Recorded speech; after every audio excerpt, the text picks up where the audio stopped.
The BBC apologizes to Trump over deceptive editing of January 6th Trump Second Chance documentary. Now, what's interesting here is they apologize as an error in judgment. It's not an error in judgment. Your intent was 100% to have election interference. That's what it was. And again, for those of you that don't know exactly what I'm talking about, right here, okay? This is what the BBC did right here. The BBC claims to be the pinnacle of impartial reporting. But what if there was an internal dossier that revealed that wasn't the case? The Telegraph has seen a letter that reveals one of the BBC's own independent advisors repeatedly warned that the broadcaster had serious and systemic problems.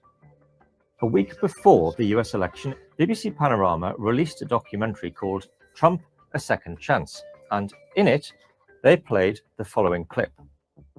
We're going to walk down to the Capitol, and I'll be there with you, and we fight.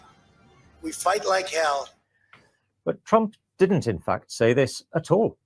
The BBC spliced together two clips that took place 54 minutes apart. So let's go through it again.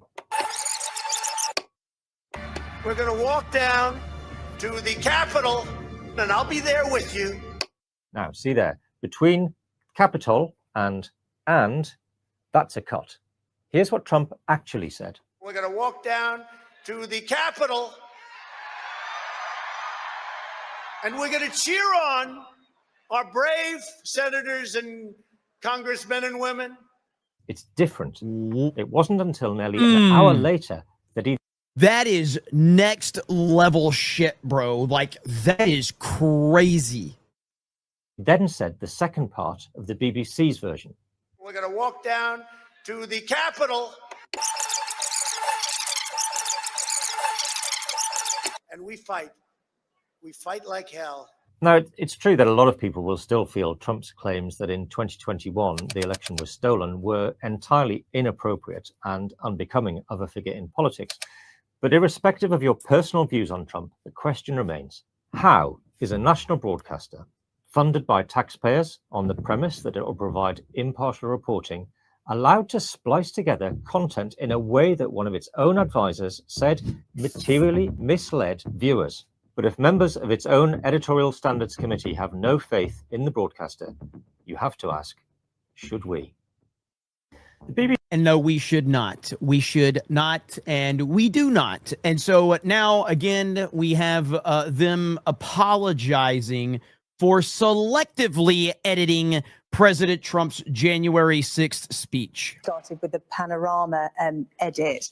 I've just got this in. This is just breaking news, Emma, which relates to this story. We're just hearing that the BBC has apologized to Donald Trump over the editing of a speech which appeared on Panorama in 2024, adding it was an error of judgment and the programme will not be broadcast again in this form on any BBC platform. So that's the BBC apologizing directly to the President of the United States over the editing of a speech that appeared on Panorama in 2024.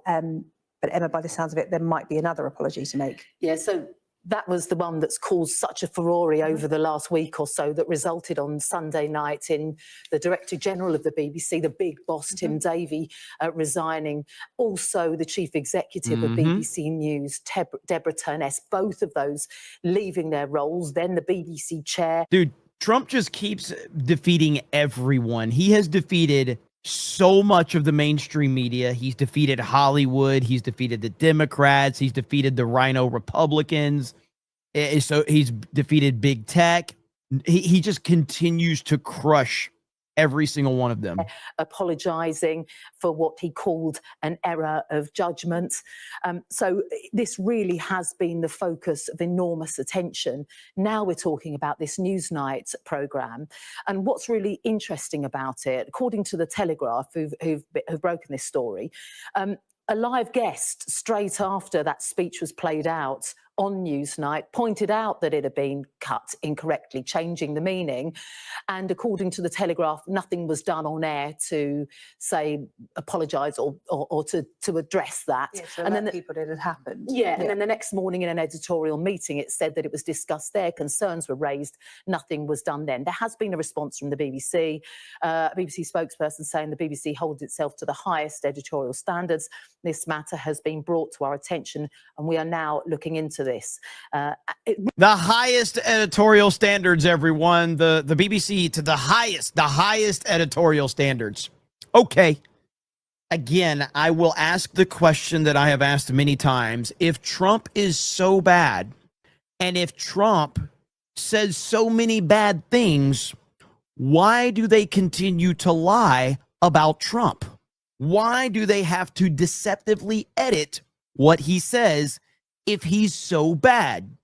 If he's as bad as you say he is, you shouldn't have to lie and you shouldn't have to manipulate. And that's the difference between him versus the left. Like, I don't really care for libs of TikTok, the girl that runs it. I don't really care for her. But one thing that she has done a lot over the last few years, she just uploads their own content. That's all she does. She doesn't re-edit it. She doesn't splice it together.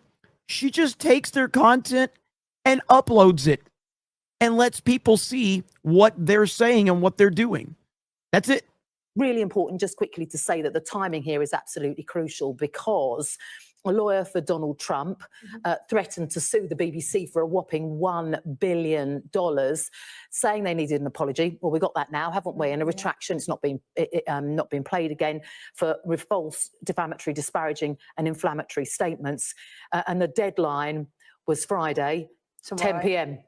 Yeah. Yeah, well, that apology has come in. Emma, for the moment, thank you. Just to reiterate that breaking news, the BBC has apologised to Donald Trump over the editing of a speech which appeared on a Panorama programme back in 2024.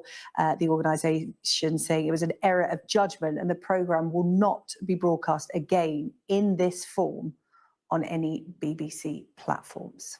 Now, I talked about this earlier, but apparently this right here, Swedish media SVT also appears to have edited Trump's speech on January 6th to make it look like he called for an insurrection just like the BBC did.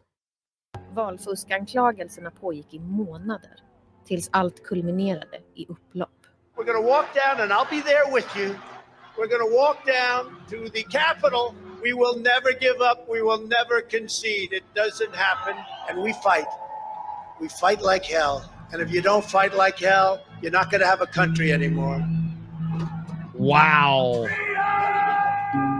Wow. Dude, this is crazy. And all of these people that run with these anti-Trump narratives, this is why. This is why they do absolutely no research. They believe what the mainstream media is telling them. They just eat it up. Breaking, the Telegraph has revealed that the BBC edited Trump's speech a second time on Newsnight. They even ignored concerns that were raised about it. They deliberately misled the public. It just gets worse for the BBC. So on Newsnight, BBC Newsnight, they edited it as well.